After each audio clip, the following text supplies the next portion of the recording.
پاکستان بنایا تھا۔ نظریہ پاکستان پر کانفرنس کرنے کی سنی تحریک نے ضرورت کیوں محسوس کی کہ اس نظریے کا سودا کیا جا رہا ہے؟ اس نظریے کو مٹانے کے لیے کوششیں دو طرف سے کی جا رہی ہیں۔ افرنگ کی دکانوں کے کھلونے اور نام نہاد روشن خیال وہ اس سرحد کو جو 20 لاکھ مسلمانوں کی شہادت سے بنی تھی، اس کو محض ایک کاغذی سرحد قرار دیتے ہیں اور آج بھی متحدہ قومیت کے نعرے لگا رہے ہیں۔ ایسے میں ہمیں یاد ہے وہ وقت جب 20 لاکھ مسلمانوں نے اپنا خون پیش کیا تھا اور 2 کروڑ مسلمانوں نے گھر چھوڑا تھا اور 90,000 عورتوں کی عزتیں لٹ گئی تھیں۔ آج بھی امرتسر میں سکھوں کے گھر فاطمہ عائشہ نام کی عورتیں مسلمان موجود ہیں اور ان کی عزت پوچھ رہی ہے کہ پاکستان جو بنا تھا تو کیا اس میں اسلام آ گیا ہے، نظام مصطفیٰ صلی اللہ علیہ وسلم کا نفاذ ہو گیا ہے؟ مگر ہم کس منہ سے ان کو جواب دے سکتے ہیں؟ یہ درد ہے جس کے پیش نظر آج اس کانفرنس کا انعقاد کیا جا رہا ہے۔ 60 سال آزادی کے گزر گئے مگر اب تک بھی غلامی ہے، اب تک بھی غیروں کا راج ہے، اب تک تھانوں میں کچہریوں میں انگریز کا قانون دندراتا پھر رہا ہے اور قرآن مجید مسجد کی الماری میں بند ہے۔ یہ قرآن بند ہونے آیا تھا؟ نہیں، یہ سب کو بند کرنے آیا تھا، یہ پابند بنانے کے لیے آیا تھا۔ وہ قرآن آج اپنا حق چاہتا ہے، وہ قرآن آج اپنے دستور کا حق چاہتا ہے۔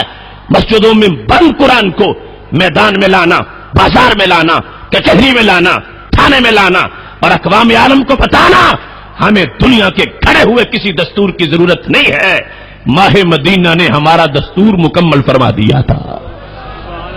اس واسطے میرے بھائیوں آج جاگنے کی ضرورت ہے ان حالات کے اندر کہ ایک طرف واضح طور پر ایک طبقہ اس ملک کو امریکہ کی کالونی بنا دینا چاہتا ہے اور اس مسجد کو جو 20 لاکھ مسلمانوں کے خون سے بنی تھی اس کو مندر بنانے کی سازش ہو رہی ہے اور طرح طرح کے مفروضے گھڑے جا رہے ہیں۔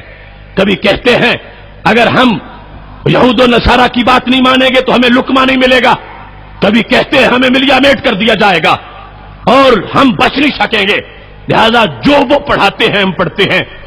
میں ایسے لوگوں سے برملا کہتا رہا ہوں اور آج بھی کہہ رہا ہوں، جن کے پاس قرآن ہو ان کو ایسے ہیلے بہانوں سے دھوکہ نہیں دیا جا سکتا۔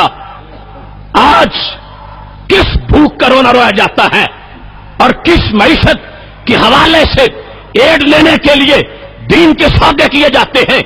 یاد کرو اس وقت کو جب میرے نبی علیہ السلام کے دیوانے ایک ایک کھجور کھا کے ہفتہ ہفتہ گزارا کرتے تھے، کھجور کی گٹھلی منہ میں رکھ کر پانی پی کر وہ گزارا کرتے تھے۔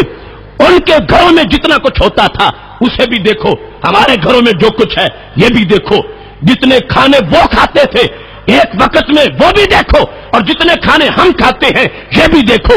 ان کا لباس دیکھو، اپنا لباس دیکھو۔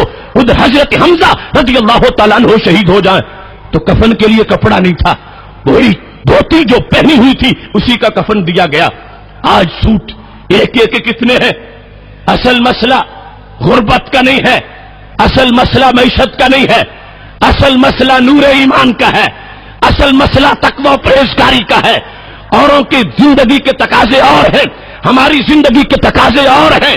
اوروں کی زندگی کے لیے معیار کھانا پینا اور رہنا ہے، ہماری زندگی کا معیار کھانا پینا یہ اولی حیثیت اس کی نہیں۔ کھاتا تو گدھا بھی ہے مگر یہ نہیں دیکھتا کہ حلال ہے یا حرام، رہتا تو کتا بھی ہے مگر یہ نہیں دیکھتا کہ میں جہاں شہوت پوری کر رہا ہوں یہ جائز ہے ناجائز۔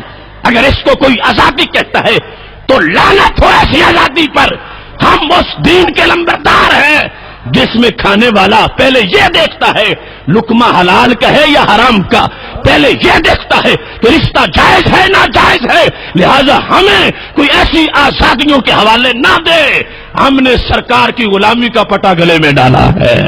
نعرہ تکبیر۔